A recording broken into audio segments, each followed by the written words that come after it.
प्रधानमंत्री नरेंद्र मोदी आज एक बार फिर देश को संबोधित करने वाले हैं। सुबह 10 बजे देश के नाम पीएम का संबोधन होना है और प्रधानमंत्री कार्यालय ने ट्वीट करके यह जानकारी दी है। सुबह सुबह यह जानकारी दी गई है कि आज प्रधानमंत्री संबोधित करेंगे देश को। कोरोना काल में देश के नाम पीएम का यह 10वां संबोधन होगा। इससे पहले 8 जून को पीएम ने राष्ट्र को संबोधित किया था, जिसमें उन्होंने फ्री वैक्सीनेशन का ऐलान किया था। आज पीएम किन मुद्दों पर बोलेंगे यह अभी साफ नहीं है। इसको लेकर अलग अलग तरह की अटकलें लगाई जा रही हैं। ऐसे में अर्थव्यवस्था से लेकर बच्चों की वैक्सीन, 100 करोड़ वैक्सीन, गरीब कल्याण योजना, आतंकवाद और जम्मू कश्मीर ऐसे विषय हैं जिन पर पीएम मोदी आज बोल सकते हैं। पीएमओ इंडिया ने यह ट्वीट करते हुए जानकारी दी है कि आज सुबह 10 बजे यानी कि कुछ ही देर का वक्त बचा हुआ है। लगभग 54 मिनट का वक्त बाकी है जब प्रधानमंत्री नरेंद्र मोदी देश को संबोधित करेंगे। कोरोना काल के बाद देश को 10वीं बार संबोधित करने जा रहे हैं प्रधानमंत्री नरेंद्र मोदी। 10 बजे का इंतजार पूरे देश को है।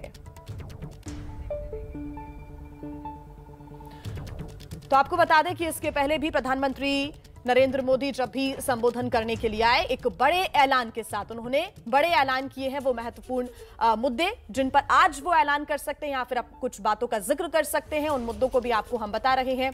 अर्थव्यवस्था को लेकर हो सकता है अपनी बात में वो जिक्र करें, संबोधन में क्या कहते हैं ये देखना होगा। साथ ही जम्मू कश्मीर में आतंकवाद का मुद्दा भी एक बड़ा रूप लेता हुआ नजर आ रहा है, जिसको लेकर प्रधानमंत्री आज बोल सकते हैं। साथ ही कल एक बड़ा कीर्तिमान स्थापित किया है भारत ने, वो है 100 करोड़ वैक्सीनेशन का आंकड़ा पार किया है। इसको लेकर भी प्रधानमंत्री नरेंद्र मोदी अपनी बात रख सकते हैं। आने वाले दिनों में बच्चों का भी वैक्सीनेशन शुरू करने की पूरी तैयारी है, अभी ट्रायल चल रहा है लगातार। ऐसे में इस पर भी वो कुछ अपनी बात रख सकते हैं। किसानों को लेकर क्या बोलते हैं इस पर भी नजर रहेगी। हालांकि ये देखना होगा, कुछ ही मिनटों का अब इंतजार है। हमारे साथ हमारे सहयोगी विकास भदौरिया जुड़ गए हैं, साथ ही उनसे बात करते हैं, जानते हैं कि आज का दिन कैसे महत्वपूर्ण हो सकता है। विकास, प्रधानमंत्री नरेंद्र मोदी 53 मिनट के बाद देश के सामने होंगे, किन बातों का जिक्र करेंगे, यह बड़ा सवाल है अभी भी। जी हाँ, देखिए बिल्कुल अब तो 52 मिनट ही शेष रह गए हैं जब प्रधानमंत्री नरेंद्र मोदी देश को संबोधित करेंगे। हालांकि वो उनका संबोधन किस विषय पर होगा, इसको लेकर प्रधानमंत्री कार्यालय ने चुप्पी साध रखी है। हमने सुबह से कई अफसरों से और कई अधिकारियों से बात करने की कोशिश की, लेकिन उन्होंने इस बारे में कुछ भी बताने से इनकार कर दिया। प्रधानमंत्री आमतौर पर उन्हीं विषयों पर बोलते हैं जो ज्वलंत होते हैं और जिन पर देश उनकी राय जानना और समझना चाहता है। जो सबसे बड़ा मुद्दा है आज की डेट में वो है 100 करोड़ वैक्सीन की डोज, और देश ने एक बार कंधे से कंधा मिलाकर सरकार के साथ खड़े होकर प्रधानमंत्री के आह्वान पर 100 करोड़ डोज लगवाई हैं।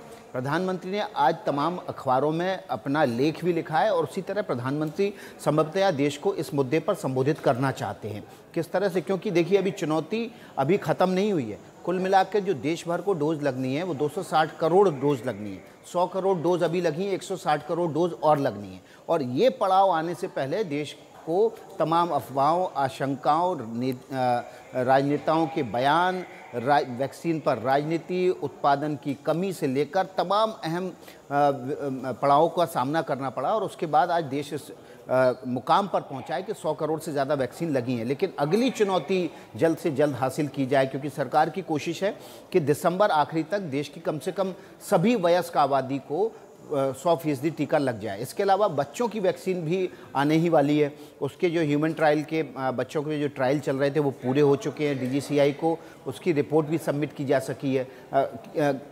चुकी है। तो ऐसी सूरत में ये भी संभव है कि प्रधानमंत्री बच्चों से जुड़ी वैक्सीन पर भी कोई घोषणा करें। लेकिन उसके अलावा जम्मू कश्मीर में आतंकवाद और उसका रिएक्शन और रिटेलिएशन, क्या आतंकी कैंपों पर सर्जिकल स्ट्राइक के रूप में हुआ है, ये भी एक बड़ा सवाल बना हुआ है। क्योंकि आपने देखा कि पिछले 12-15 दिनों में अचानक से जम्मू कश्मीर में आतंकी हमलों की बाढ़ आई है। खासतौर पर गैर जो कश्मीरी हैं, अल्पसंख्यक हिंदू सिखों को निशाना बनाया जा रहा है। तो बहुत सारे मुद्दे हैं जिनको लेकर प्रधानमंत्री, ये तमाम ऐसे विषय हैं जो कि अभी देश में सक्रिय हैं और इनका जिक्र प्रधानमंत्री कुछ ही देर बाद अपने संबोधन में करेंगे। इस पर नजर हमारी लगातार बनी हुई है। विकास भी हमारे साथ लगातार जुड़े हुए हैं।